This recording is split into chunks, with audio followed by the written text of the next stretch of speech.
et au niveau de la ville, c'est l'engouement des enfants, la passion, l'enthousiasme. Au moment des finales, il y a vraiment une animation extraordinaire. Moi, je crois aussi que le foot, c'est bien évidemment une activité sportive, c'est également un spectacle. Et donc, il y a le spectacle du foot, mais il y a aussi le spectacle de l'animation autour. Et je crois que c'est la fête, véritablement, de cette fin d'année. Je voudrais surtout, à cette occasion, remercier le personnel municipal, parce qu'on est entre les fêtes. Donc entre Noël et le 1er de l'an, le personnel municipal est présent et met à la disposition des sportifs 12 salles. C'est énorme. Plus la salle d'Égel et Eric ont noué avec tout l'entourage du football autour d'eux. Je crois que ça prouve aussi la reconnaissance du milieu du football vis-à-vis de La Roche-sur-Yon et du club de La Roche-sur-Yon. Et en ces temps qui courent, même si l'équipe part pas au niveau où on le souhaiterait, je crois que cette reconnaissance est importante. Voilà ce que je voulais dire. Et puis, bonne chance au tournoi. Je suis persuadé que ça se passera comme habituellement dans la joie, l'ambiance, avec le milieu du football qui se rassemble là et qui est un peu une fête de fin d'année pour tout ce milieu. Voilà. Merci à tous. Vous parlez du tournoi, vous dites que ça permet de boucler le budget. Alors aujourd'hui, combien ça fait gagner d'argent à La Roche Football Ça fait partie donc des manifestations. Moi, je souhaite aujourd'hui que tout ce que doit apporter les bénévoles dans un club doit représenter 10% du budget. Je pense que c'est quelque chose qui est très important.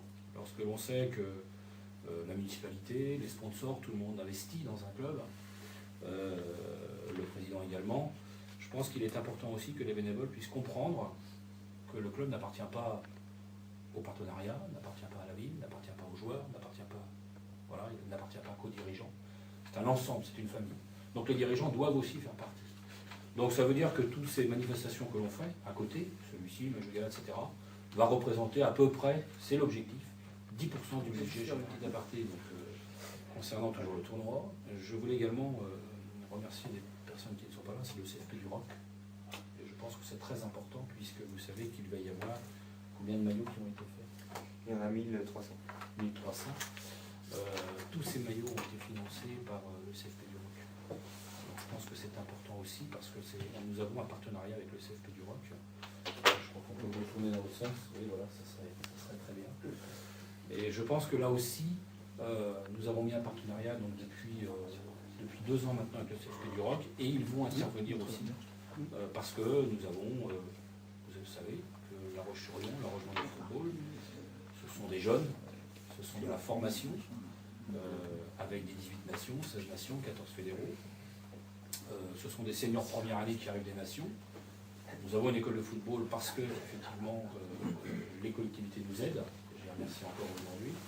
Mais également, ces jeunes, après, il faut essayer de leur trouver un travail. Ça peut être du BTS par alternance, de bac par alternance, etc. Et nous avons un partenariat avec le CFP du Roc qui, aujourd'hui, a quasiment presque entre 10 à 15 jeunes qui font partie du groupe des 25 joueurs de l'équipe première qui sont en bac alternance ou BTS alternance à la fois au CFP et à la fois chez certains de nos partenaires. Je sais que Sport Ouest en a, Sport en a, Victoria Assurance en a, plusieurs personnes en ont. Et ça, c'est le partenariat. Voilà. Et cette année, en plus, sur le tournoi Sport Mosaïque, vous savez que lorsque l'on fait 1200 ou 1300 t-shirts, c'est quand même un coût très important. Si on parle de finance, c'est un coût très important. Et bien aujourd'hui, le CFP du Roc nous a aidés pour justement financer ces t-shirts. Pour vous donner une idée un petit peu du budget d'un tel tournoi, puisque c'est un petit peu aussi votre question, et si je mets effectivement aussi la participation de la mairie par rapport à la location des salles, par rapport à Orion, par rapport à ce qu'expliquait M. Boulot, c'est un tournoi qui, en termes aujourd'hui de dépenses, tourne aux alentours de 30 à 35 000 euros. Donc c'est vrai que la participation donc, de la ville aujourd'hui est très importante dans ce tournoi. D'ailleurs, il ne pourrait pas avoir lieu si la ville n'était pas là. Ça c'est clair, puisque c'est 2 tiers quasiment de ce budget par la mise en location des salles. Et puis ensuite, c'est tous les partenaires, tels que le Crédit Agricole, Sport Ouest, et tous ceux qui font partie de la plaquette, plus FP du Roc pour tout ce qui est la partie maillot. C'est tout ça qui fait qu'aujourd'hui, on peut boucler un budget. Et puis après, c'est le complément qu'on aura le jour par les bars, par tout ça, etc., par des stands qui sont vendus, etc., qui font que derrière, effectivement, ça fait un bénéfice. Évidemment, moi je veux venir voir jouer les joueurs, c'est gratuit. Ah oui, l'entrée est gratuite aussi. Non, bien sûr. L'entrée est offerte. C'est important. Mais c'est vrai. L'entrée est Quand les équipes se rassemblent, il y a déjà plus de 460 470 matchs qui ont été joués. C'est 13 salles quand même. Ah non, il y a. Donc c'est un timing, C'est le trophée du vainqueur.